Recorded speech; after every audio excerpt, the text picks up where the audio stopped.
if I have no trees, it can be a tough place to have a campground.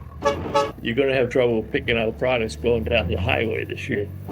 Craft the intentional life that is right for you and make it happen.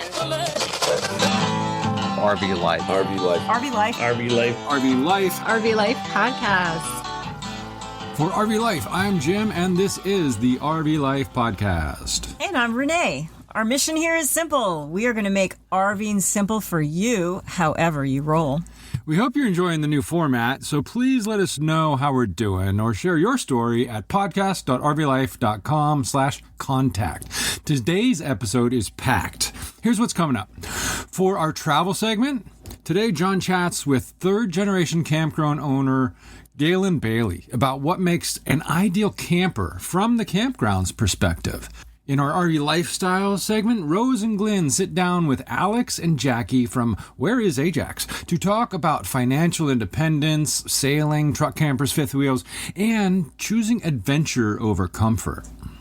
For the RV entrepreneur, Jim and I are going to talk with Joe and Rose Dumig. They're from the At My Community about how a niche campground app business grew out of a really frustrating camping trip.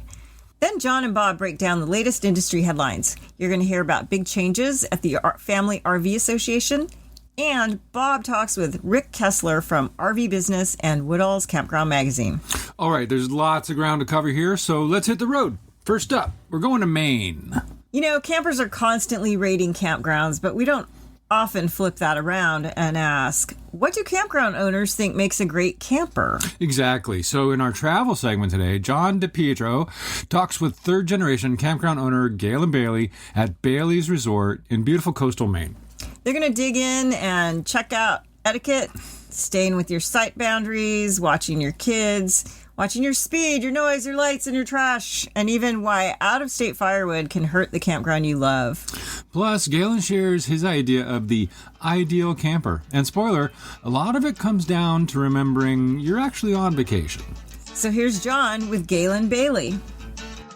So welcome back to the RV Life Podcast. And, you know, throughout the RV lifestyle, you read all over the place about polls that are taken by campers about where is the best campground and what are the features of a best campground. Well, we're going to turn the tables a little bit here today on the RV Life Podcast and talk to a campground owner about what are the qualities of a good camper. And we are here at Bailey's Resort, over 50 years. In the beautiful state of Maine. We're with Galen Bailey, second or third generation? Third generation. Okay, so you grew up here. Absolutely. You had no choice. I did, but it was too fun to ignore. Too fun. Yeah. So what we want to do is talk about what a campground owner looks for in having a good camper. And one of the things that we talked about before we hit the record button is respecting check-in time and check-out time. If it says check-in time at 3 o'clock and you show up at 10 in the morning, why are the check-in, check-out times so important, Galen? The biggest importance is that we want to provide the experience that you've paid for upon arrival, which comes down to little things like having a very clean site, having your fire ring cleaned out, having your picnic table inspected. Just little things like that starts your vacation off on the right foot. And so we always want to make sure that we're ready for you. And when a customer shows up unexpectedly, especially a few hours early, it can make the experience a little difficult or make us rush to have to get that site ready for them. And yeah. Yeah, and it's important that they realize that if the other person is late checking out, which is the other second part of the same question, check out time, respect that, because you know maybe you can go an hour late if it's a Tuesday or Wednesday checkout, right, that type of thing. But if it's a typical Saturday or Sunday here in the summertime, we've got 250 sites leaving and coming back in to fill that day. So when you've got one or two that are taking their time to check out, it starts putting a wrench into our process of making sure that we're ready for everybody coming back in. Okay, so number one is stay within your time periods of check-in and check out. Yeah. Make it a lot easier for you. That and if you're looking to get to us early, communicate with us because oftentimes we are ready for you. So just give us a heads up that you're trying to come early. Even if it means changing the site. Yeah. Well, you know what? Site S22 is not ready, but S27 is ready, Mr. Jones or Mrs. Jones. If you want to go in there, you can. Absolutely. You can do that. Yeah. Okay. Point 2. Stay within your own site. Now, at your facility, you've got pretty generous sites. For the most part, yeah. But there are people that think, well, I got the slide out, and then I've got 2 extra cars, and then I'm going to put, I'm going to bring my own picnic table and talk about why it's important to stay within the boundaries. Well, a couple reasons come to the top of my head on that. One is you don't want to bother your neighbors, especially in campgrounds like ours. It's not your spaced out state park deep in the woods. So we're all sharing the amenities and the grounds together. And it's important not to agitate your neighbors by leaching over a little bit onto their site. The other part is, and I'm sure this goes along for a lot of New England campgrounds, is that if you're starting to leach out into the road a little bit, now you're making it tougher for people to navigate through, back into their site, causing a little traffic jam, something like that. So that it's very important with the boundary of the sites. And most sites are clearly marked as to where your absolutely demarcation is, that type of thing. Okay, let's move on a little bit.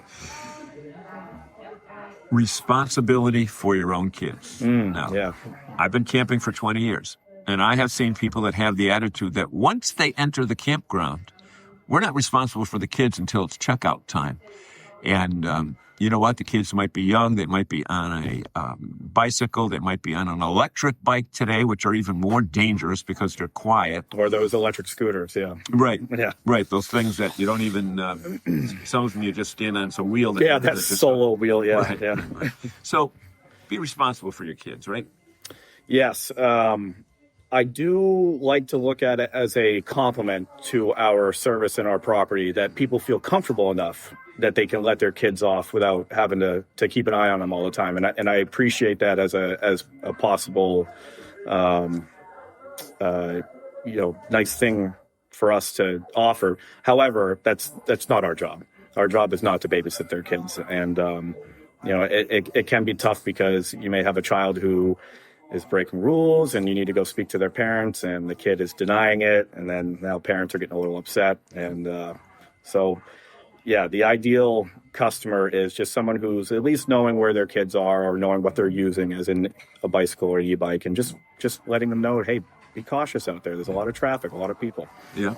And do you ever get situations where people are letting their kids go when you as a parent would say, that kid's way too young to be off by him or herself? I remember it was either this year or last year, there was a 4-year-old by himself on an e-bike for hours going around the campground. Not having the wherewithal, especially at age 4, knowing that, hey, there might be a big diesel pusher coming down the road and I'm not going to stop at the stop sign. It can be, as a parent myself, it's frightening sometimes to see, the kids that young, they don't know any better. And it's tough to see sometimes. Okay. How about responsibility for speed limits within campgrounds? That's a tough one too. And I can say that especially in our place, we have a couple, we spread out on about 200 acres. So, sometimes it takes a few minutes to get from the entrance down to the back of the resort where we have a lot of other sites and amenities. And one of the roads that takes you down there is a road with no sights on it. So you can naturally just accidentally speed and not be paying attention. But speed is absolutely an important thing in a campground because camp roads are smaller. You have a lot of kids, a lot of bikes, and you just never know when somebody might fall off their bike right in front of you or come out from a side road not seeing the stop sign, and you got to be ready. You got to be ready to stop. Yep. Okay, so that's speed limits. Noise limits. I know that when we talked during COVID, you had a lot of first-time campers. Mm-hmm. First-time people coming to the campground. Yes. That didn't know that, you don't play the radio or not even radio, the boom box. Bluetooth speaker. Yeah. As loud as you want because your choice of music may not be the same as the choice of the person next to you. How do you deal with that situation? We do have quiet hours that start at 11 o'clock at night. However, we do phrase it to people that, hey, again, we're sharing resources, we're sharing the property with everyone. So we want to make sure that there's some common courtesy going along as well, and you're not agitating people, 2 roads away, and they can hear every word of the song that you're playing. So we do speak to people often about, hey, let's just keep it a little bit more manageable, a little bit more personal at a personal level, and we don't tell them to shut it off because it's not technically quiet time, but we just ask them to have some respect for their neighbors. Yeah, and then now with all the big TVs on the side of the units, you could get a situation where one family has got the Red Sox game on as loud as it could be, and the people next to them are from New York. And they're not a Red Sox fan, and they've got the Yankee game. If you run into that at all, we do, but it's more so. I would say it gets louder when it's playoff time. Right. Yeah. So you may collectively hear the campground roar when a Bruins goal is scored or a Red Sox home run is hit. We give a little nuance to that too, especially if everybody in the area is listening to the same game. That they're not. They're all up anyways, but we try to bend a little bit on playoff nights. Exactly. The camper that handles their own trash properly and doesn't necessarily just leave it there outside overnight in a plastic bag, because campgrounds sometimes have wild animals. Yeah, I mean, we're in a little bit more of a dense town, so we don't get as much, but we still see the occasional skunk, raccoon, fox, that will come by. So it is important. It's important, and we talk to people about making sure, hey, keep it in the bin. If you've got a bag you're going to leave out, we have dumpsters throughout the campground that make it pretty easy for people. Most campgrounds do have, whether they're metal containers or the dumpsters that you just put the trash in your car when you're heading out. Yeah. So trash is an issue. Another point that bears repeating is respect lighting issues. Today, Galen, that's become a bigger problem over the last 5 years. With these LED lights and portable, everything now can slide a DeWalt battery into it to power it up. So everything is even more convenient to light up your site nowadays. But I think what people don't realize is when they have a floodlight, they're not aiming it straight down to the ground. Yep. They just are illuminating their area. And a lot of times you can light up the person 4 sites away with the light. Oh, exactly. I mean, there's some amazing LEDs that are... And again, a lot of these things are people enjoying themselves on vacation, and we absolutely want to see that and allow that. But it's got to be within reason, common courtesy, just respect for your neighbors. Yeah. Parks responsibly. What do you mean by that? I mean by that by saying you've got your unit in there. You've got your travel trailer or your motorhome. And many times you might have another tow vehicle with you. Kind of keep that on the site. Don't put it out into the road, and don't block the road. Yeah. We do ask for people to make sure, especially if they're going to have a second or third vehicle outside of their normal vehicle that they're towing their rig with, just make sure there's enough room on their site to be able to squeeze the whole vehicle in. If not, we have 3 different auxiliary parking lots that allow people throughout the campground to park their extra vehicle if they're on a smaller site. However, I feel that we do a really good job of being realistic on what size rig can go on each site along with the vehicle, so we really aren't stuffing rigs in the sites and they don't have any room for their vehicle. Right. You won't put a 40-foot travel trailer onto a site with 41 feet clearance. Exactly. Yes. Yeah. I generally try to measure the site where the rig plus about 8 feet for a vehicle to sit sideways on it, especially like a dually, to be able to sit on it without being out in the road. That's generally how we measure our sites. Yeah. One other issue that has come up all over the country in recent years is out-of-state firewood. Mm-hmm. If you live in a rural area and you've got access to firewood, a lot of people like to fill the back of their truck up and take the firewood with them to the campground to avoid, having to purchase it locally. Yep. What are the issues with that today? Well, the biggest issue is, bringing a species out of its habitat into a new habitat. Bugs. Bugs. Yeah. So if you're bringing something that has devastated Western Mass, up to Maine, that could potentially be a problem. Trees are important to the state. Trees are important to our business. And so we do our due diligence just to ask people, if they come in with a truck full of firewood that, are you able to prove where you purchased it, or did you purchase it locally?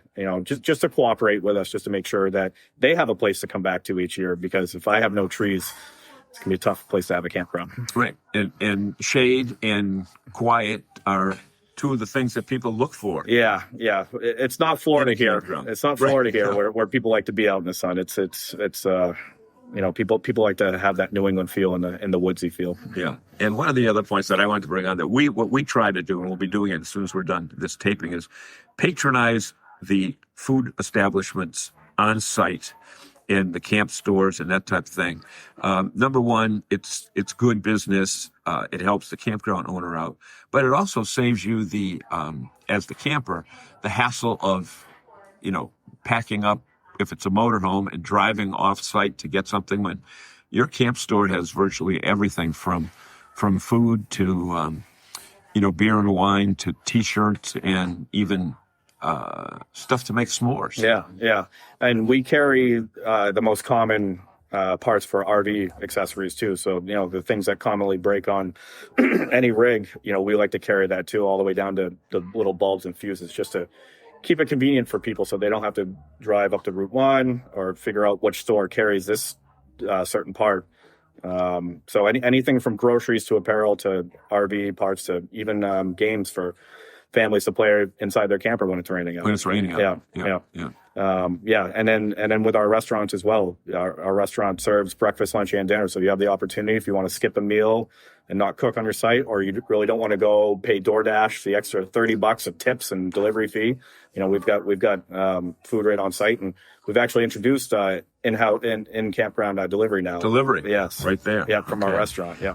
Because I know in this particular campground, Bailey's, you don't use microwave food. I mean, you throw your own pizza. Oh, yes. Right? Yeah. I mean, you make your own dough and... We even hand cut our own fries here. Right, okay. Yeah. There you go. Yeah. There you go.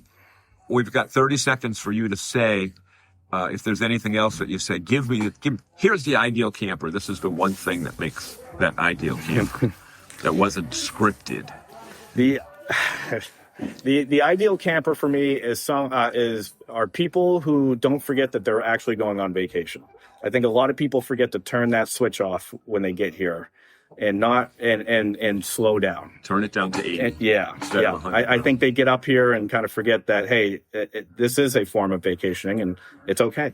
Just take a breath, and we'll handle it from here. And if you have any issues, come let us know, and we'll be able to resolve them immediately. But just remembering that you're going on vacation and you're coming here to have a good time. And then on top of that, like I told you earlier, camping etiquette, which kind of covers what we talked about today.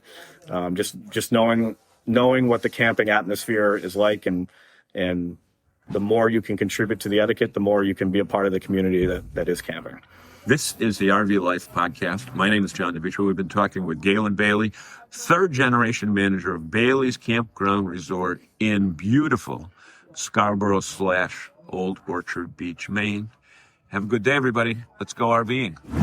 I love that line from Galen. The ideal camper is someone who remembers they're on vacation and just turns it down to an 8 sometimes, Yeah, not a 0, not an 11, just an 8.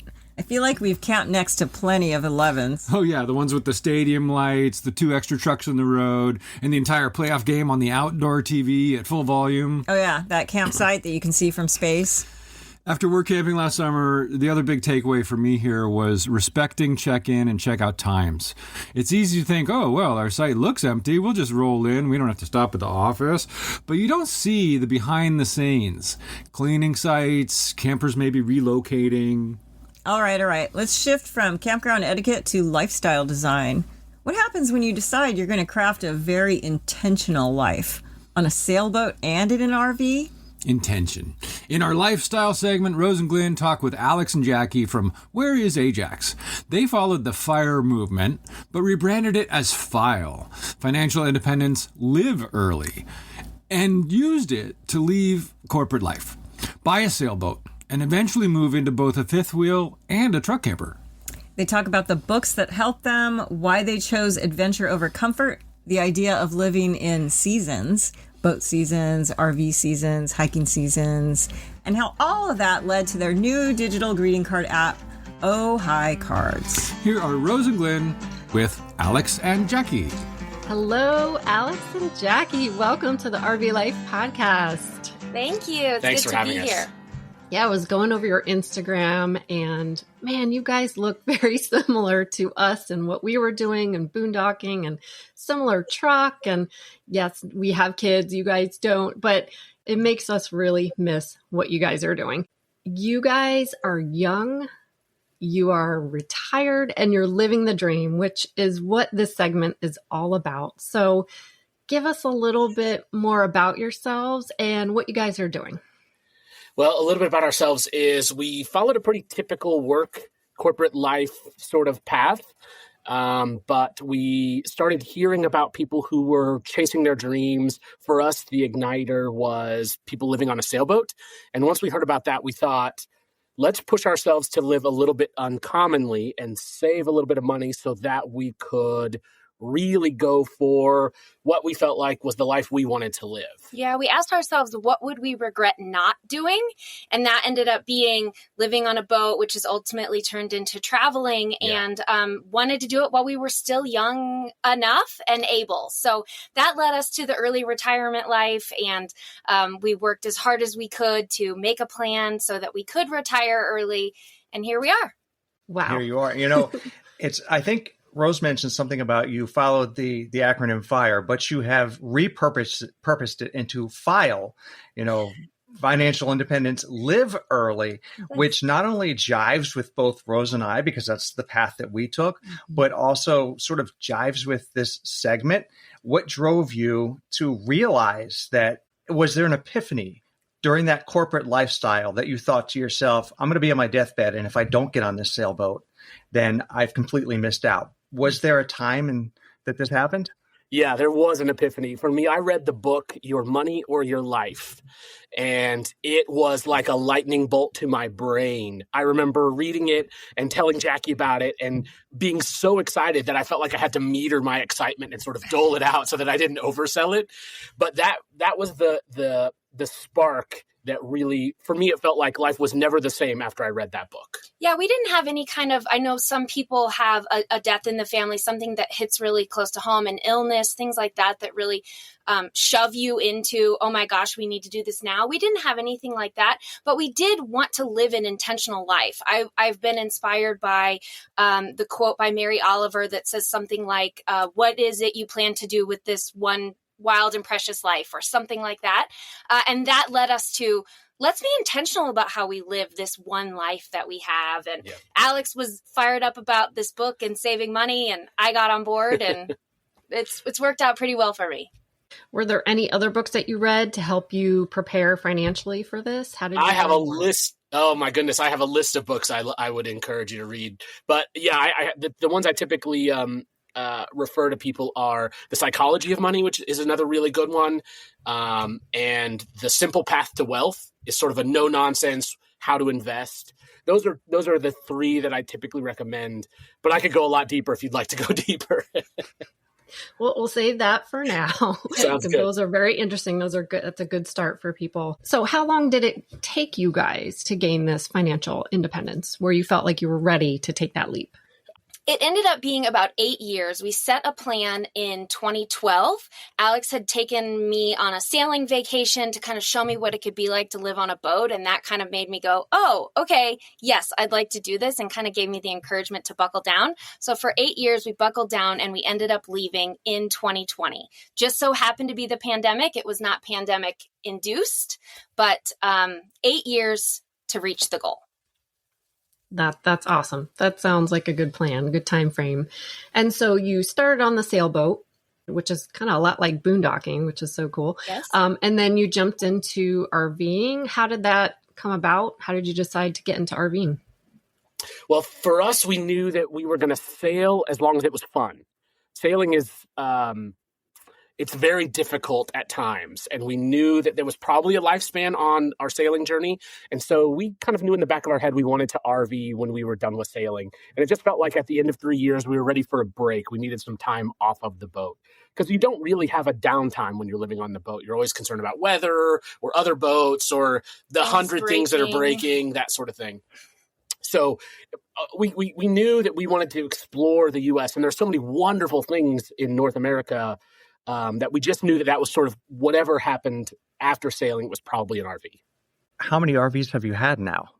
We currently own 2. We have a fifth wheel and we have a truck camper. We bought the fifth wheel after the sailboat because we wanted comfort after the boat. And I think we probably let the pendulum swing a little bit too far. It's a little too comfortable for us. And it's a 35-foot fifth wheel, so it's nothing massive. Right. But once we were in it for a while, we started to learn the way we enjoy traveling and the places that we like to go. And we started to realize that it was difficult to take the fifth wheel to some of those places. We maybe identified that we were more adventurers than RVers. And that led us to maybe we should look at getting a truck camper because we already have the truck. And then the truck camper would enable us to go places that we don't want to take the fifth wheel, like crazy boondocking spots, but also Alaska and Baja and some of the national park campgrounds where we can't fit the 35-foot fifth wheel. Yeah, when we did rim to rim last year and being able to park our truck camper on the north rim when we finished and sleep in our truck camper was really great. That was one of those moments where it was like, oh yeah, this is the right house for this moment. Yeah, so we swap in and out depending on the adventure that we're going on or the type of places that we want to visit. Yeah, I love that. You get that flexibility. And you learned, I guess, in that first year or however long you had the fifth wheel, kind of what type of adventurers people you were and what type of campers you are. So what else did you learn about yourselves along the way? I think we learned that if we had to sort of choose adventure over comfort, we probably choose adventure.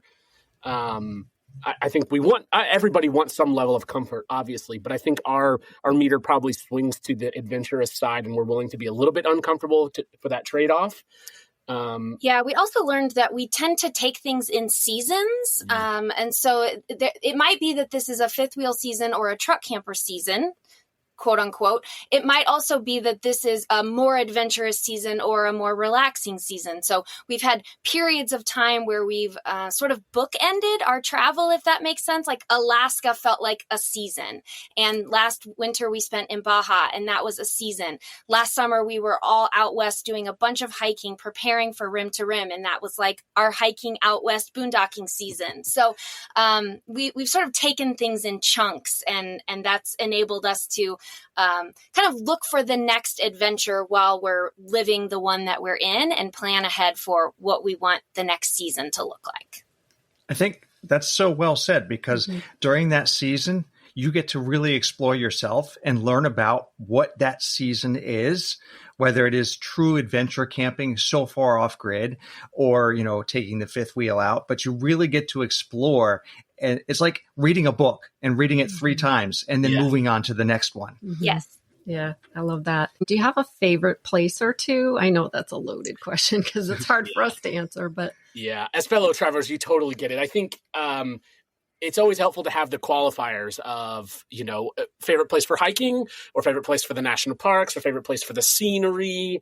The short list for us Utah was amazing. We really loved Utah for all the reasons everybody loves Utah. I would say the biggest surprise for us was probably Idaho. We didn't really know what to expect in Idaho.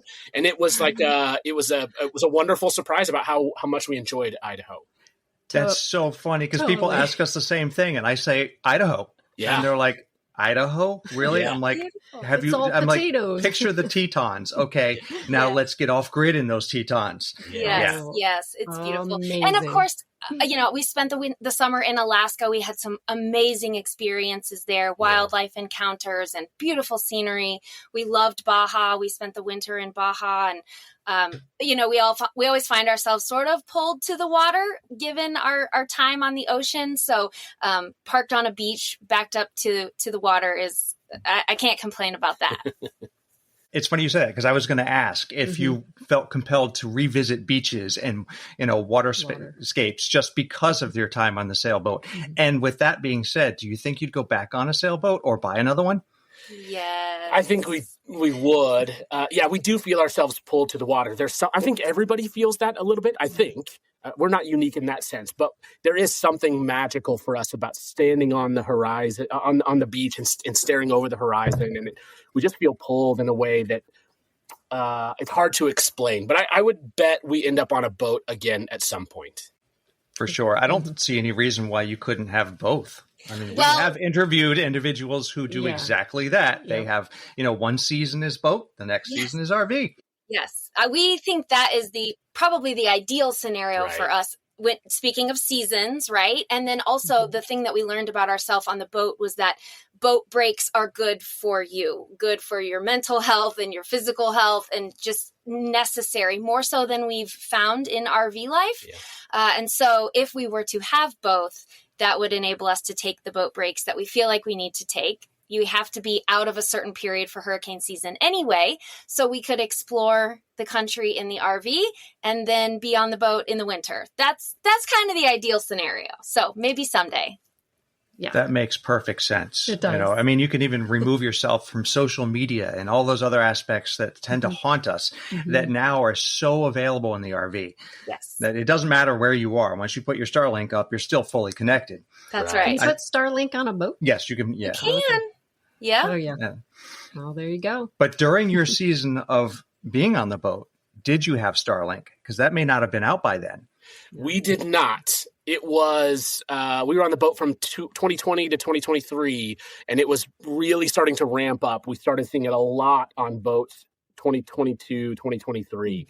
We never did put Starlink on the boat. We just didn't need internet at that speed.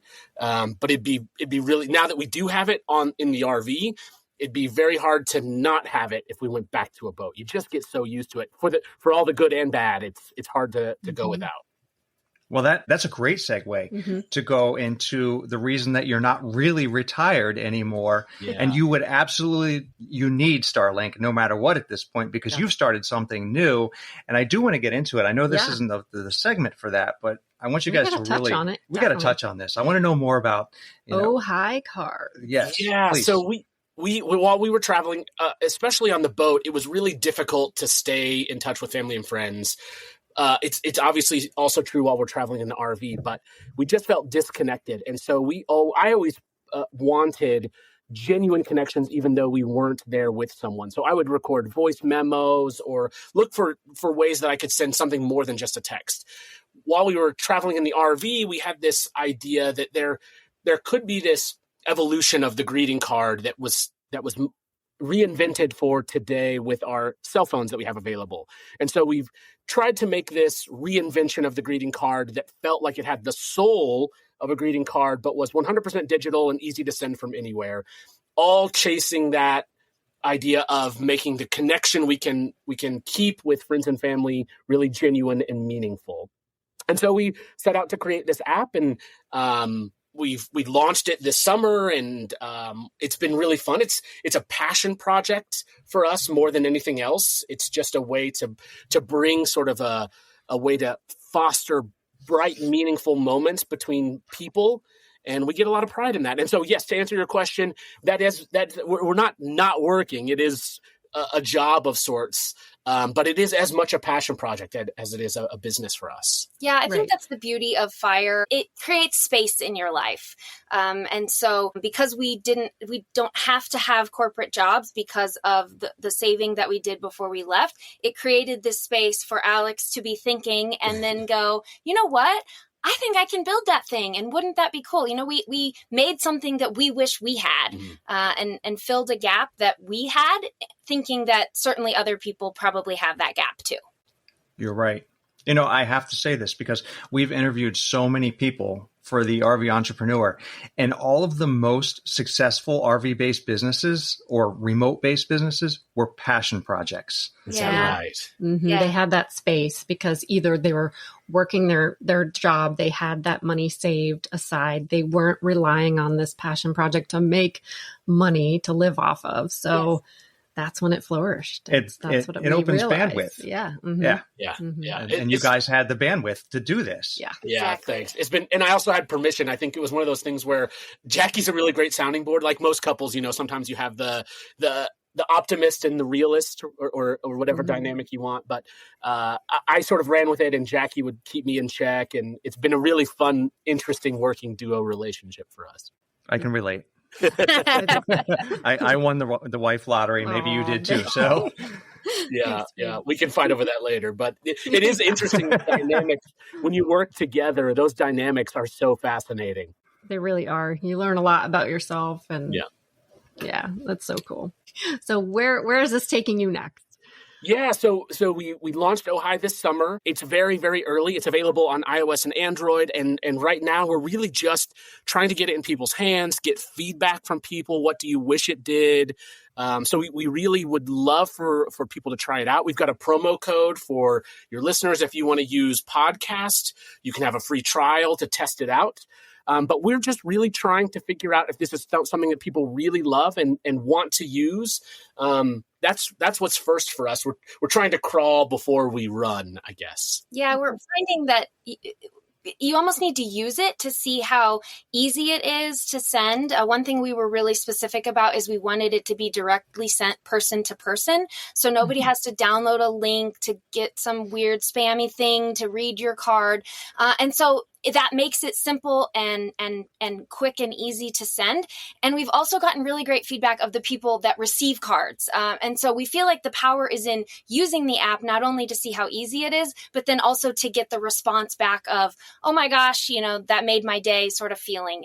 We just want to bring a smile to everybody's face and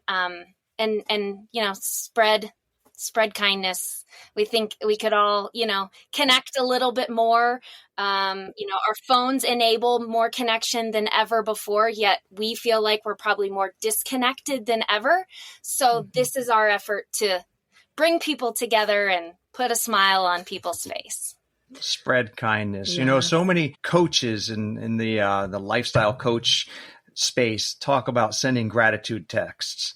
But I can see something like this of just sending your gratitude Ojai card just to say, hey, I appreciate you. I'm thinking about you. This means nothing about your birthday or anything like this. This is just me thinking about you. Exactly. Wonderful. Yes. We love that. And we want to encourage that. If we can play a part or get an assist in helping other people do that, that brings us so much joy. So yeah, we hope that we can find people that want to do that and we can make that easy for people. The world needs more of this. Yeah. Agree. Very cool. Agree. So Alex and Jackie, is there anything else you want to say to our listeners? Any advice or just anything on your mind before we go? People ask us a lot, like fifth wheel, truck camper. I think my advice would be just go do it. Give yourselves grace to learn on the fly. I think we penalized ourselves because we felt like maybe we would have done it differently, but our advice would be just go now, go with what you have, try it out, and then you'll learn exactly how you like to do it and what you like to do it in. And start inexpensively. Don't go in with a huge amount of debt. Mm-hmm. Yes. Buy something used. Buy something smaller than you think you need. Start local, start close camping. Yes, we didn't realize what a gym we had when we bought our Outdoors RV bumper pole. It was 28 feet total. We had a truck identical to yours, but it was a 250 diesel. Okay. Same color, same everything. Yes. And we were able to take that so far off grid into places that, and it taught us that we can go in this debt free. And we still sold our business. So we had the pile of money. It was the best thing we could have done. Had we gone with that big fifth wheel and financed it, or, we were looking at Renegades, super seats. I'm like, wait, I don't make this kind of money anymore. So yeah. And how well you can live with minimal stuff. That was our whole point, was get rid of all the stuff and collect those memories. You guys learned that on the boat. Yes. You really figured that out on a boat. We did. And that is a great lesson. We have learned and feel sort of empowered by the lack of things that we have. It's actually quite freeing to not own a lot of things, but that's a difficult mental shift for a lot of people. So yeah, go for it. Identify what it is that you want to do in your life, craft the intentional life that is right for you, and make it happen. That's our biggest advice. Excellent. I love it. We'll end there. But first, where can the listeners find you online?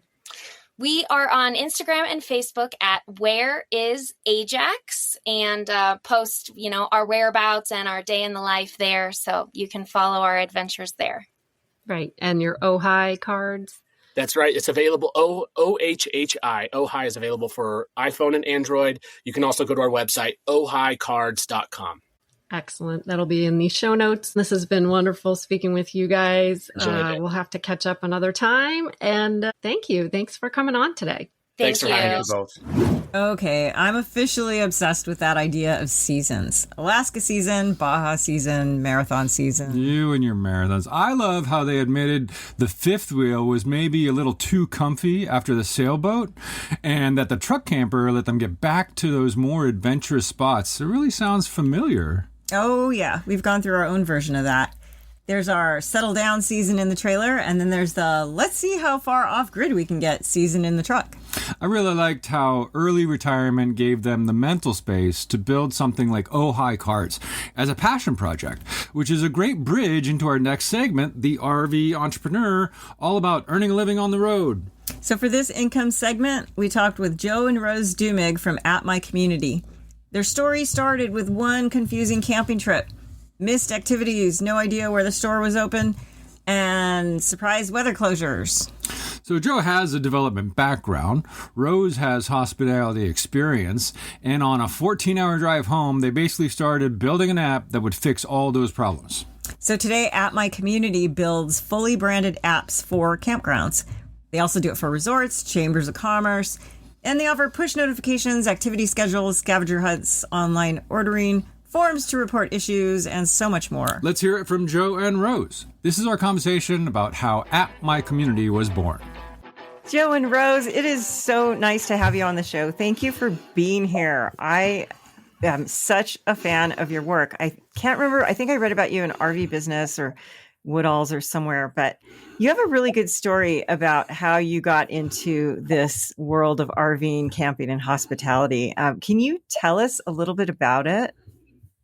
Sure. Thank you so much for having us. We're really excited to be here. We always love telling our story. But 8 years ago, 2017, 8 years ago, this time of year, we were never campers or RVers. We were visiting family at a really nice membership RV resort in South Dakota. And because we were guests of theirs, we didn't get the folder of information that they typically hand out. And so because we had never stayed at a property like that before, we didn't know what we didn't know. And Joe always likes to say that we had 4 daughters at the time, and the kiddie train goes by and all 8 eyes look at him like, Dad, why are we on that?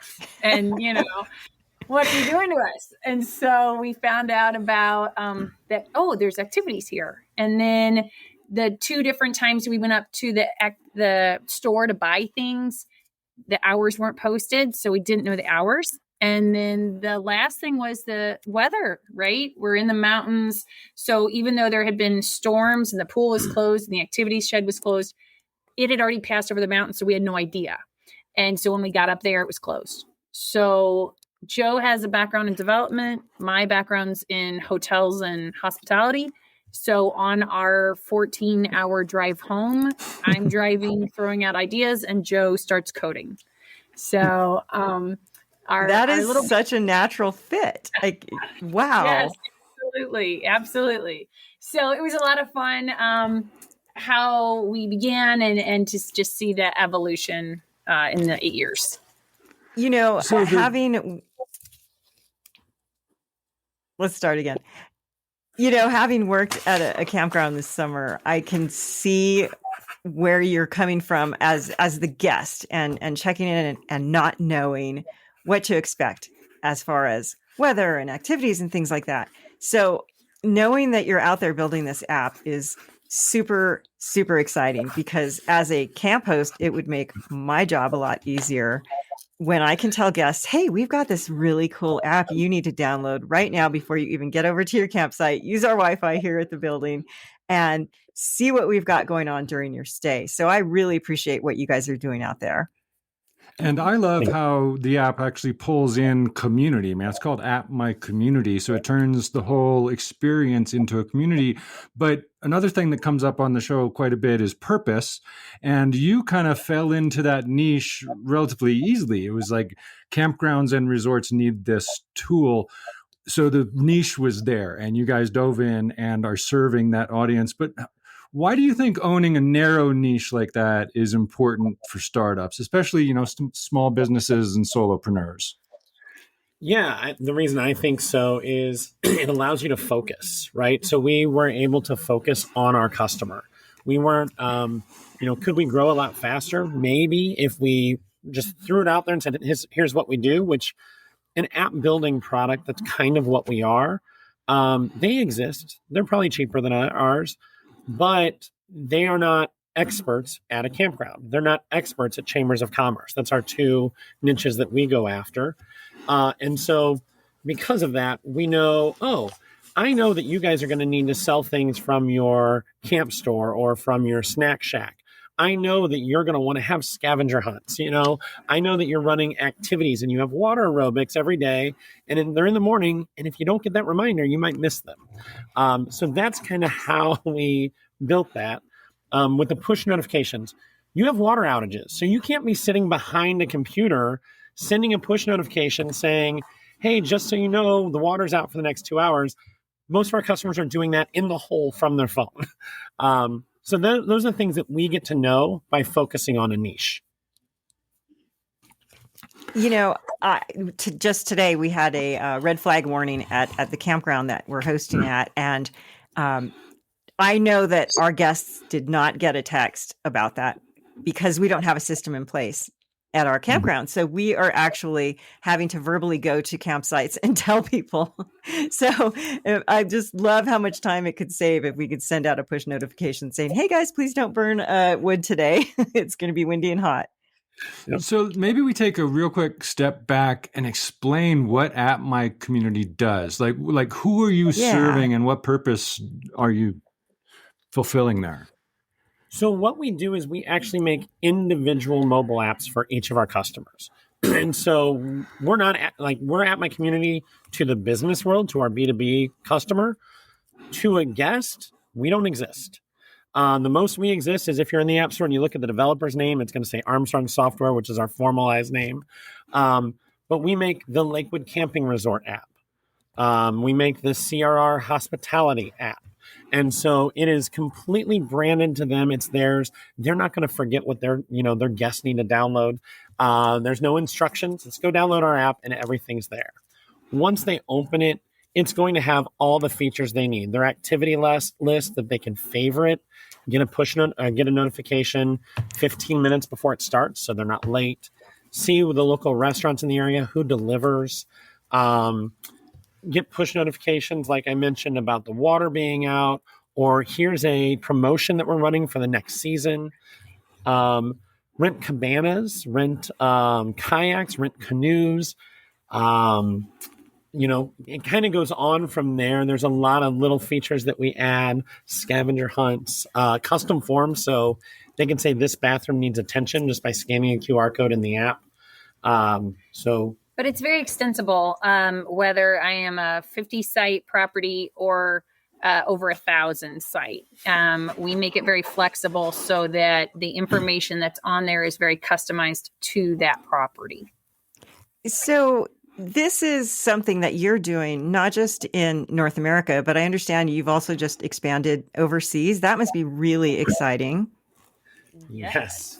So we are in Canada and the United States. We attended the 2 conferences in Australia in May, the Queensland conference and their national conference in May. And in July, we attended the New Zealand national conference. And so how exciting. So now that you're branching out like this, how do you maintain a local flavor when you're in you're building these apps for the system for so many different locations. How do you keep that community feel to all of these unique regions that you're working with? Well, the first thing that comes to my mind is that we after we started the business, we bought an RV. And so we go around RVing ourselves very regularly. Our longest trip was for 4 months, and we did the eastern half of the United States. We went out for 3 weeks this summer. And what we make a point to do is visit both customers and prospects that we think would be a great fit for the app. When we're visiting customers, we experience the app and the campground as a guest, and then we sit down with them and we say, okay, here's our observations, and give them our feedback that a guest would need there. But also we want to hear from them, like, from your perspective, what are your needs? We want it to be equally valuable on both sides. So I think kind of, quote, boots on the ground, traveling around has been really great with us staying connected. Has that been your primary outreach for business growth, like in person, saying this is what we can do, or what's working for you to grow the App My Community business? Yeah, so our primary outreach is trade shows. So between the RV campground owner associations, as well as Chamber of Commerce associations, we're probably attending about 35 trade shows this year. Wow. So it's a lot of in person, but it's the best place to, one, target that audience that we need, and two, to really highlight what we do. You know, if we send an email, say, oh, we make an app for your campground. Well, you know, they've gotten 20 of those emails in the past month. Most of them are from different types of products that, I mean, no one is doing exactly what we do in this niche. And so it's not the same thing, but they're going to couple those together until they actually see it on a screen that they have in front of them that they can touch with a kiosk and things like that. So it really allows us to highlight the product and show what they're doing. In this last year, we brought on a new employee, CMO, Bobby Sorden. And one of the things that he has done is, for every conference, we've been creating them their own app, putting it in the App Store for the conference. It has nothing to do with RV, but it puts our potential clients using that and seeing, oh, wow, you were able to take your app and customize it completely to work for this show. So I can do all of this type of thing. Yes. What a great way to have hands-on for that. Where the actual show exhibitors, and then you show up and say, look, we did that and we can do it for you. But speaking of the campground owners, I'm wondering what features and functionality they love the most, or what features might be kind of curveballs that they're throwing at you. The feature they love the most, I mean, the two biggest features, one, they love being able to send out a push notification to get information out to their guests. They don't have to drive around site to site. We were at a campground that it was going to rain during one of the activities, so they wanted to move it forward 2 hours. So they drove to every site that had a child, that they looked like had a child. Luckily, they weren't in season, but normally it's a 500 site park. They probably only had 150 sites available at the time, though, or used. That's a big one. Our custom forms, so they can make a form for anything, whether it's a chili cook-off voting form, report an issue, visitor registration. They can make whatever they would like. Well, we've had more than one of our customers talk about how, by using those forms, they're able to lead off or to stop their negative reviews. Because what's happening is, while the customer is still there, they're able to report the issue in an easy manner to the campground. The campground can address it before they leave and are steaming on the way home and say about how such a bad experience. The campground has an opportunity to fix it before they leave. Well, I can't wait to get to a campground that has one of these. I envision there being a barcode instead of a little map they give you, or something that, like, on the door that lets you do that app and download it. And I presume you can also engage with other people within the app. So, not direct engagement between campers, we do not do. We've had it requested a few times, but honestly, once we start talking about it with the manager or the owner, they realize that there's a moderation aspect that they do not want to deal with. And so we can embed any website within our app. So if they have a chat product that they want to use for, because maybe it's a specialized group, it's ownership, things like that. They can go and link out to another product to do it. But when it's camper to camper, you just don't know what's going to happen, and you don't want to be the one moderating it or on the hook if something bad does happen. Sure, that makes sense. I can totally see that. Let's say you have a noisy neighbor, and someone calls them out. But in that particular case, we have many properties that say in the report an issue, some of the reports that they get are the nosy neighbor.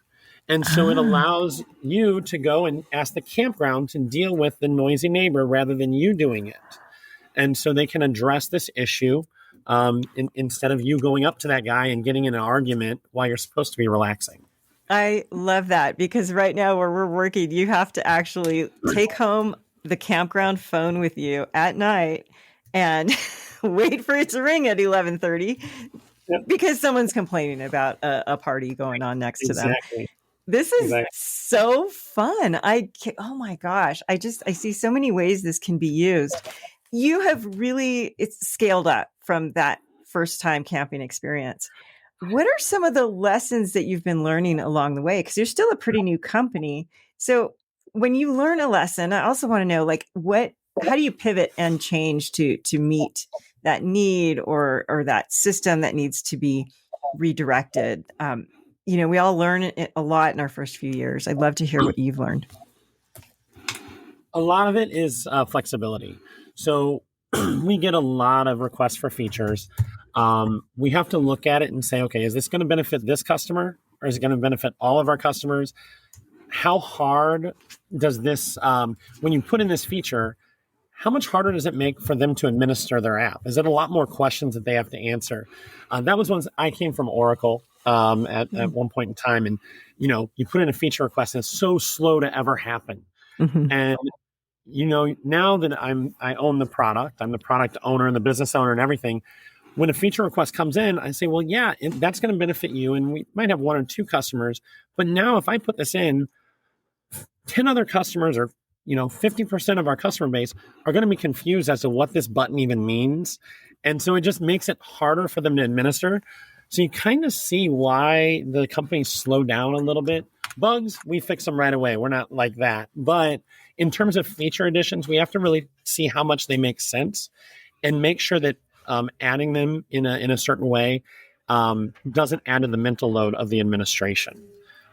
So one of the things we do is we build in a ton of flexibility.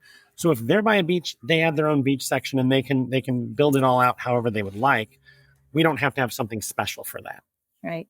And I'd like to jump in on this too when Joe mentions flexibility. So in the last 8 years, we've seen such an evolution when it comes to technology in this outdoor camping industry, right? And so we were looking ahead from the very beginning, integrations. And so how can we integrate with other tools? Because that's the natural next step. When we started in 2018, actually selling, a lot of people were just then getting online reservations, cleaning up their websites, things like that. And so we were asking the questions, can we integrate? Can we integrate? Now they're asking the question, are the integrations available? And a lot of the online reservation companies and other products are bringing those capabilities. But the ask is changing. So we are always trying to look ahead to see, for those value adds. Yeah, this is a business where you really have to be thinking 2 steps ahead of everybody else. And I'm sure since you started, you've seen needs out there that maybe you're not the best company to address those needs. What are some things that you're seeing that are really opportunities for other small businesses to get off their feet and start pursuing? Well, some of it we're seeing already. So one of the questions that we would get all of the time was, you get to the campground, they draw on the map and show you how to get to your site. They do that as a late check-in. They might do it on your regular check-in. So what our customers always asked us for was turn-by-turn directions. Like, we got so many things asks for that, and it's not what our focus is. It's kind of a heavy lift to actually get it done. And so, we looked around. It didn't exist 8 years ago. We thought about building something like it. We ended up just making it so you could draw on the map one time and reuse it via QR code through the app. Well, recently we know of some companies that are adding that feature. Are not adding that feature. That's what those companies do. They create the products. They do turn-by-turn, walking directions, driving directions, big rig directions in the park using GPS. And so we're already working with them to embed them into the app. So that was a big one that it's already starting. That was a big request that we had. Another one, it's a pretty common thing. It exists in other places, but we're probably not going to be the answer for, is things like online ordering. So we sell things on the app. We sell a lot of different things on the app.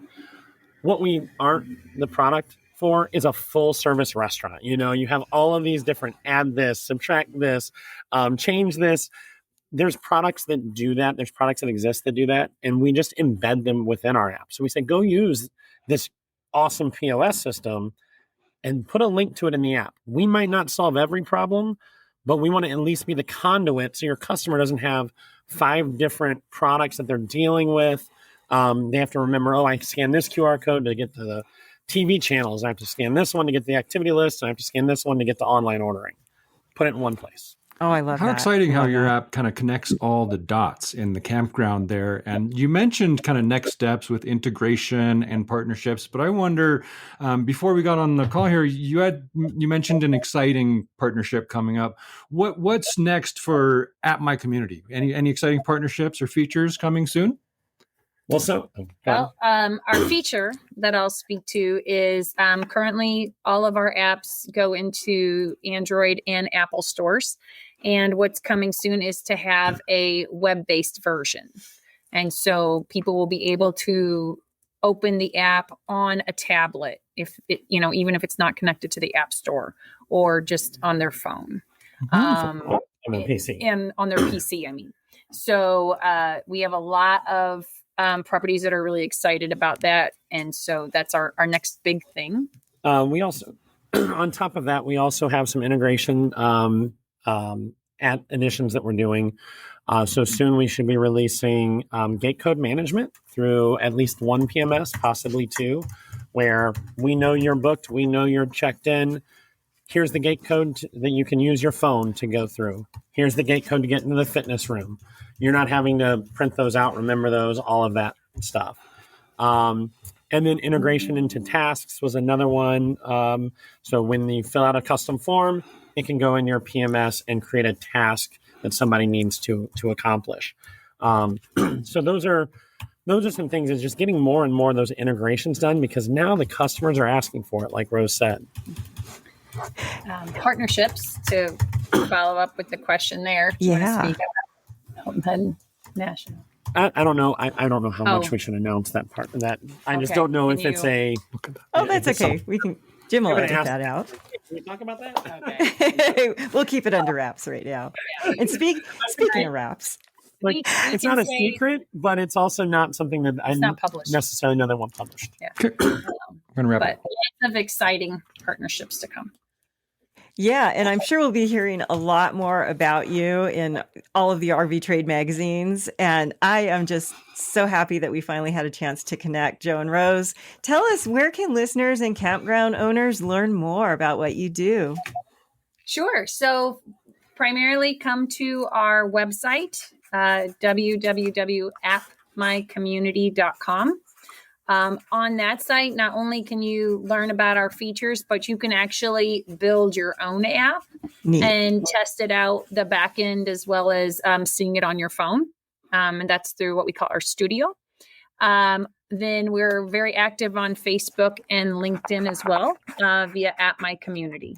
Nice. Well, you Well, guys, thank thank you so much. Thank you so much. It's really great having you here. Thank you both. Great. Thank you.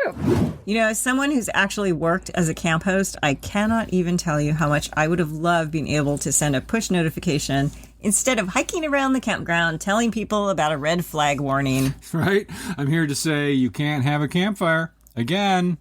And I like that Joe and Rose are so focused on campgrounds as communities. They know you need to know when the water might be shut off or when you're running low on firewood, but they also know that you want scavenger hunts. You want news about family activities and things like that. Plus, the idea of catching problems before they turn into one-star reviews. By letting guests submit feedback through the app while they're still on property, it's such a powerful use of tech. Do you notice a theme with this episode? Yep. Good RV experiences are a mix of good etiquette, intentional life choices, and smart tools that make camping easier for both campers and campground owners. And that ties right into our final segment, RV industry news. It's all of these things that shape the RV world we're all traveling through. Associations, dealerships, manufacturers, and media. So in this industry segment, John and Bob are going to pull some hot headlines and talk about leadership changes and a new direction at the Family RV Association. You'll hear them mention Camping World's latest earnings report and the growing power of pre-owned RVs. Then they're going to talk about Winnebago's new Thrive line of travel trailers with bright modern interiors and a very different design feel. Then Bob chats with Rick Kessler, co-owner of G&G Media, publisher of RV Business and Woodall's Campground Magazine, plus at thecampsite.com. Rick shares how the industry is navigating a softer market, consolidations, lots of new products, and why programs like the Top 50 Dealers Awards and the RV Power Breakfast matter even to everyday RVers. All right, let's hear from John and Bob, and then Bob's interview with Rick Kessler. Hey, everybody, and welcome to another episode of the RV Life Podcast, the industry news section. My name is John DePietro, along with my colleague, Bob Zagami. And we get that news from RV Business and Woodall's Campground Magazine. Yep. And as we scanned the emails over the last couple of days, we have seen three very interesting stories that we know that our listeners are going to enjoy because so many of these stories have to deal with so many people. And our first story, Bob, is the Family RV Association. Now, they've got a new name now in the last couple of years. What did they used to be named? It was the Family Motor Coach Association. Right. Now to be known as the Family RV Association. Right, because they're not just welcoming motorhomes. And probably about 10 years ago, didn't you and I go to their leadership and say, you know, the numbers of motorized products are not anywhere near the number of towable products. Maybe you should consider changing your focus. And what did they tell us? They said they're going to open it to everybody, but it didn't actually work the way they intended because people had long memories, and FMCA was always motorized. In fact, the first couple of years they did it, they only got 5 or 10 people in fifth wheels to do it. Then they had a change in management. The former director left. This change is interesting though, because they didn't bring in, but they had Doug Allenbrock, who's a longtime employee. He's over 20 years in the association. So when you're looking to change and put a little life into the association, do you go to a 20-year veteran or do you go to somebody young and with a lot of vigor? So I mean, I wish them well, but Doug has been handling a lot of their conventions and their meetings and stuff. But I question, they're still under 100,000 people. At one point, they were up 150, 160,000 people. So even he admits, he said that, he wants to change this image that FMCA or FRVA is the best kept secret in the RV industry. Whose fault is that? The association's fault. It's their own fault. Their own fault. Yeah. You bring up a very interesting aspect of this is that if you want to do something new, why would you consider going to the person who's got 24 years of experience? That was my thing. The other thought that I found very interesting in this press release is that the national president said one of the reasons that we consider Doug is that he has a a desire to be here for a long time. he's already been there a long time. He has a desire to be there a long time. But you know what? Look, I've been a member for a long time, and we'll continue to support them as we will all these organizations because we want the best for the industry. And you know what? We just wanted to let the audience know that there's a new director at Family RV Association. Well, it's good to have a lot of associations. People join associations for different reasons. But upon his appointment, Doug said, we face many challenges, but also great opportunities to reinvent the ways we provide the education, benefits, and community involvement that RVs want and need from a membership group. So yeah, they've got their work cut out for him. He's excited. We're excited for them. We hope it works out all right for FRVA. Yep, exactly. And another topic that is always of interest to everyone because it's such a large player in the RV world is Camping World. And they announced record-breaking third quarter results. So I'm not an accountant, but that was what? Interest before taxes and you know all that stuff. EBITDA. What? Go ahead. Earnings before interest, taxes, depreciation was up over 40%. So that's not the language that consumers use. But when you think about this, these numbers are staggering, as they were reported by Matt Wagner, the president of Camping World Holding. Okay, let me stop you. Okay. Don't you find it interesting that good news coming from Camping World didn't come directly from Marcus Lemonis? Yeah, sometimes it does. This time it didn't. I think Matt's been doing a great job running the company, so I think he should get the credit for what they've done here. The year-to-date achievement was 13.5% market share of the entire market, and that they're killing it with new and used units. Yeah. And I think used is a very important. If you look at that release, used was used several times. Yep, the term used ones, pre-owned. And they said this in their last earnings report that they were going to emphasize the value of the pre-owned units. If you look at the company numbers that everybody understands, the revenue was $1.8 billion for the third quarter. That's putting them on target for a $7 to $8 billion revenue year. And that was an increase of $81 million over the last quarter that they had. Now, that was split up with the new vehicle registrations being 766 million. That was a decrease. They actually went down on the new units, $58 million. The new unit sales units were 20,000 units, which was an increase of 343 units. So the units went way up, but your profit on them went down. And the used vehicles was 589 million for the third quarter, which was an increase of $141 million. So it was a 31% increase on their pre-owned inventory. So that's where they're making the money. There we go. And they've just done. You can't argue with it. Nope. These numbers are the numbers. Staggering. Yeah. And the other big name within the industry, almost synonymous with RVing, is Winnebago. And their story talks about the new Thrive lineup of travel trailers. And I read that with strong interest, and everybody says it's something new. Well, you know what?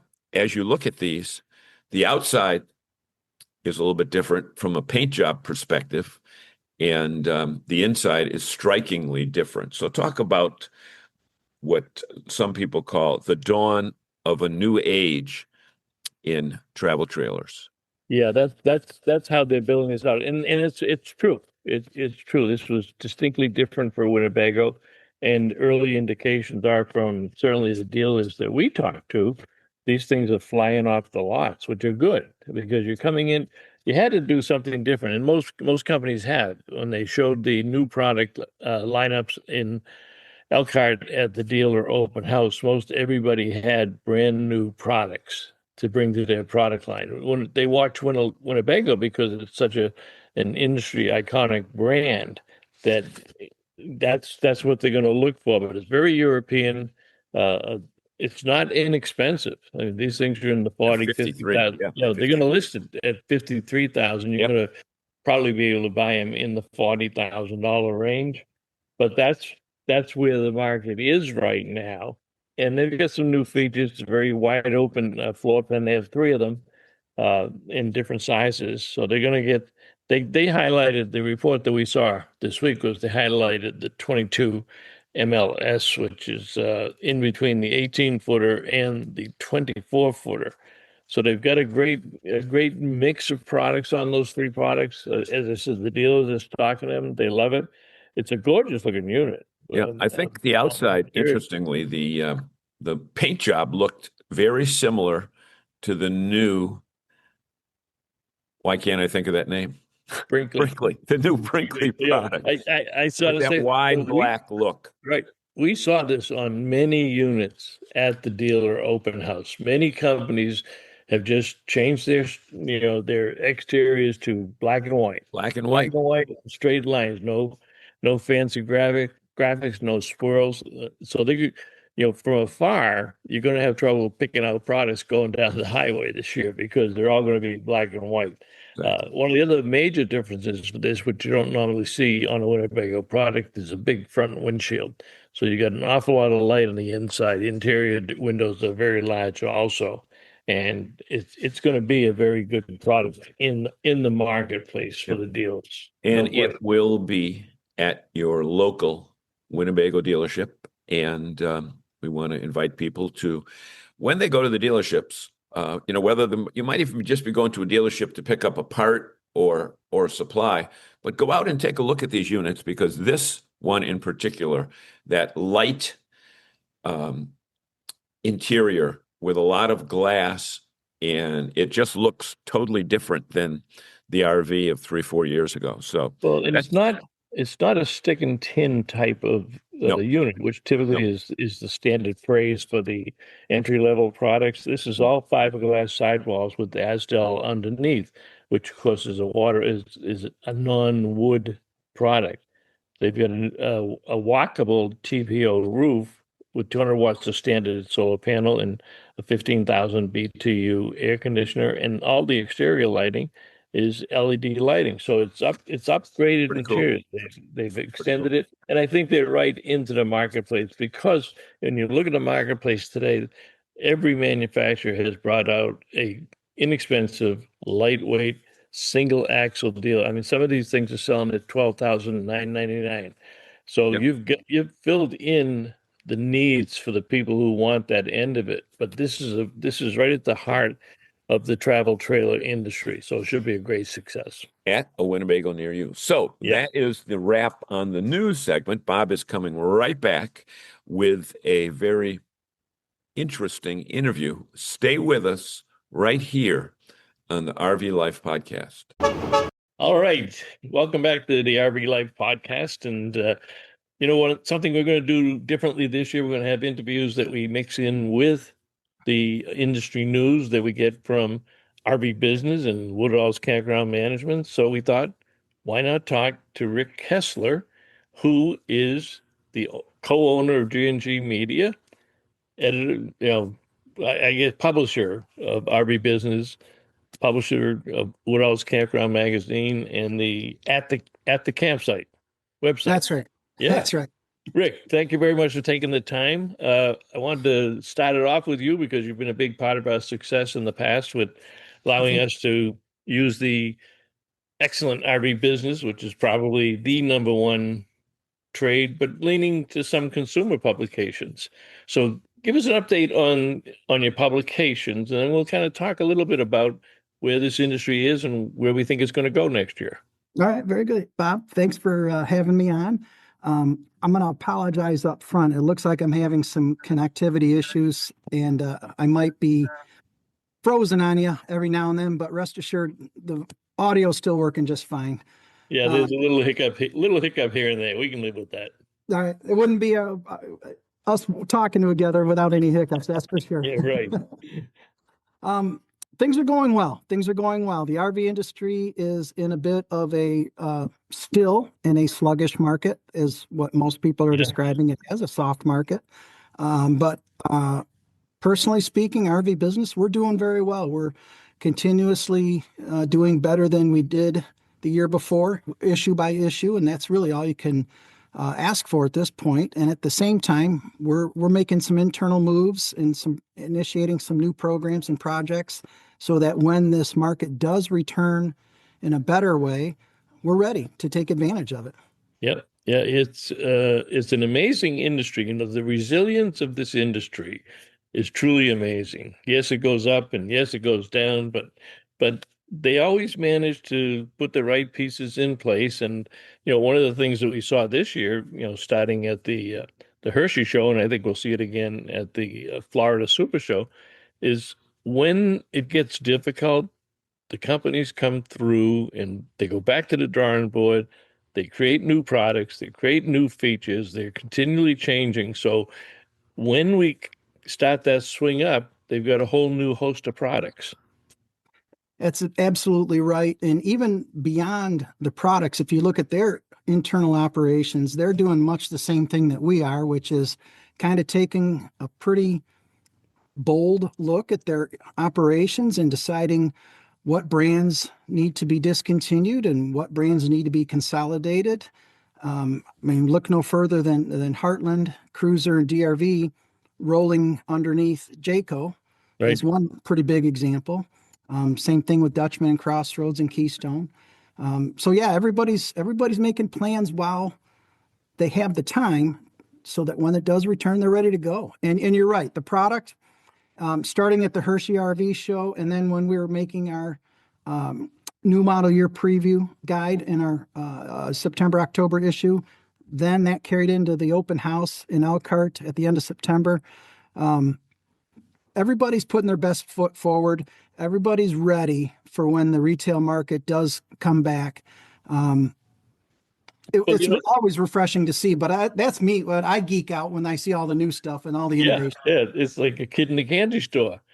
But another strong point is there's no panic. Nobody's panicking. Nobody's crying wolf or recession or anything else. They're readjusting.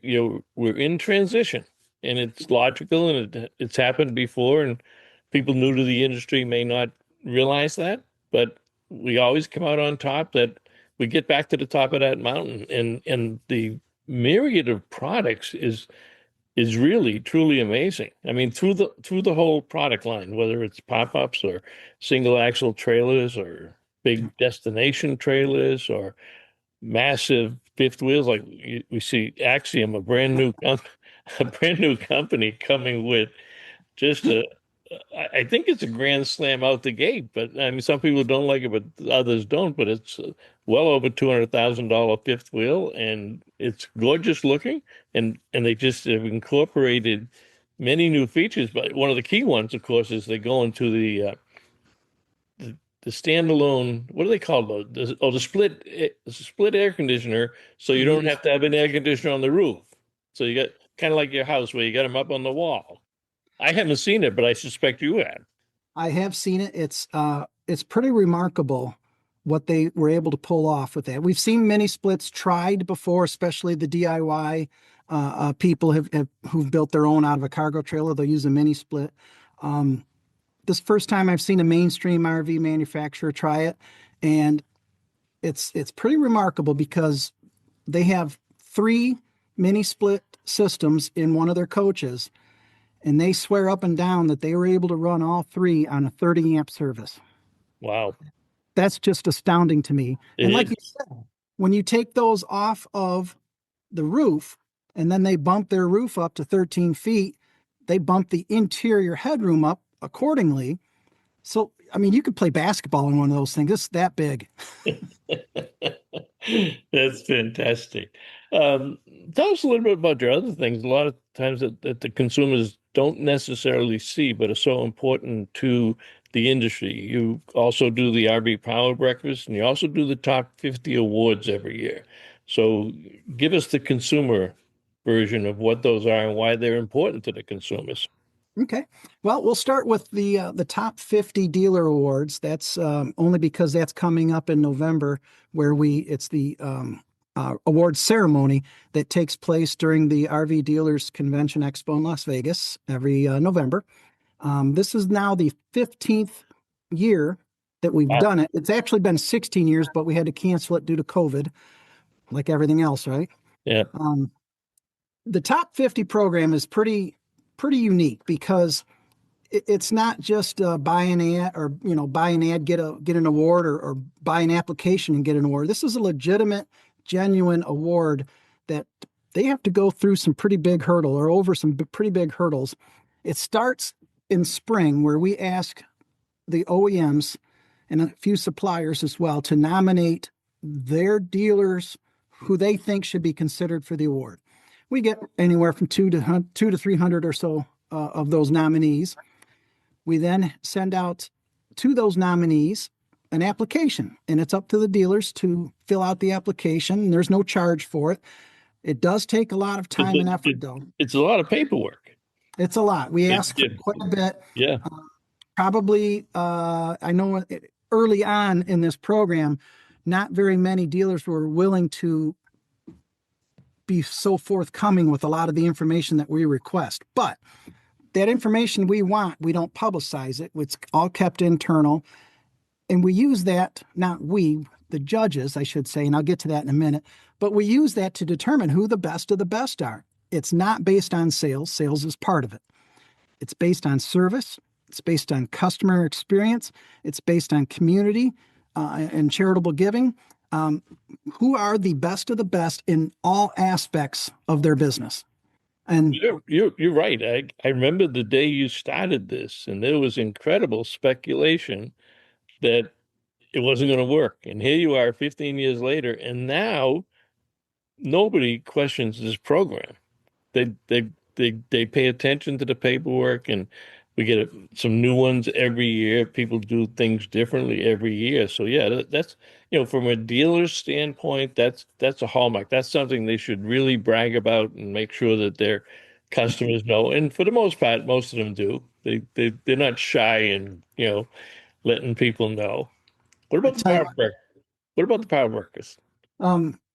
I'll get to the power breakfast, but one real quickly, there's nothing I love more than going to the open house or any dealer convention for that matter and seeing some of those dealerships with the top 50 patch on their sleeve because they were a winner that year. That's pretty cool. Yeah. The power breakfast, that takes place every May. Again, that's right around 15 years or so that we've been doing it. Basically, it was started by Sherman Goldenberg back in the day. Yep. And Sherman, of course, is my mentor. He's the previous publisher of RV Business, still involved day to day.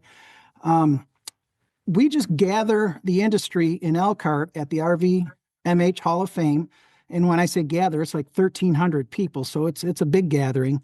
And we just put up on stage some of our thought leaders, not only from inside the industry, but we pull them from outside the industry as well. Just last year, we had,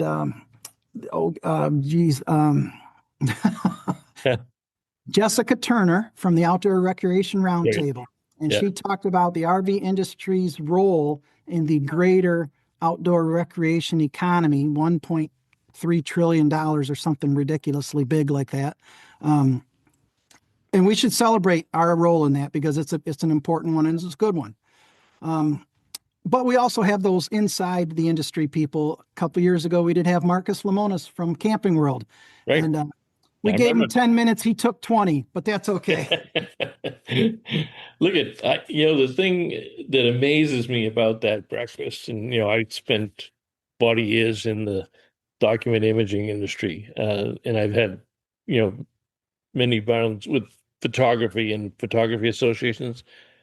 Nobody in the world that I know of can get 1,300 people to start lining up at 6:30 a.m. and the room is filled by 7 o'clock. Catered breakfast, but I don't know if you know of any associations, but I don't know of anybody who would even think of trying to duplicate that. Well, I think it's because we serve real bacon. It's good bacon. It's good bacon. All right, my guest has been Rick Kessler from RV Business, Woodhouse Campground Magazine, and At the Campsite. Rick, thanks very much for being one of our first guests on the new RV Life podcast. Thank you, Bob. Been a pleasure, as always. All right, we're back. That was a full tour through the RV universe. So today we heard from campground owner Galen Bailey on how to be an ideal camper, how to respect those check-in and check-out times, stay in your site, watch your kids, your speed, your noise, your lights, and your trash. You heard from Alex and Jackie from Is Ajax on financial independence, living early, and choosing adventure. Joe and Rose from At My Community showed us how niche tech can keep campers informed and happy and help campground owners. And John and Bob updated us on what's happening behind the scenes with associations, dealers, and new RV products. Okay, now don't forget, we would love to hear from you too. What's your campground etiquette pet peeve? Bright lights, loud music? Are you designing a new season in your RV life? And what's your favorite campground or RV travel app? That would be RV Life Pro, of course. Duh. Speaking of which, check out the RV Life Movement group on Facebook and visit podcast.rvlife.com/contact to tell us your stories, ask us any questions, or just let us know how we're doing. Get complete show notes on the episodes page and follow at RV Life Podcast everywhere. Show us where you're camping this week. Big thanks to our host team, John, Bob, Rose, and Glynn, and of course, Rene. But most of all, thank you for tuning in. And until next time, friends. Just remembering that you're going on vacation and you're coming here to have a good time. Ever found yourself lost in the middle of nowhere with no signal? With the RV Life app, that's a thing of the past. Enjoy reliable offline navigation, lane guidance, and turn-by-turn voice directions, ensuring you're always on the right path. Navigate the open road with ease and confidence. Visit rvlife.com to download the app today and start exploring without limits.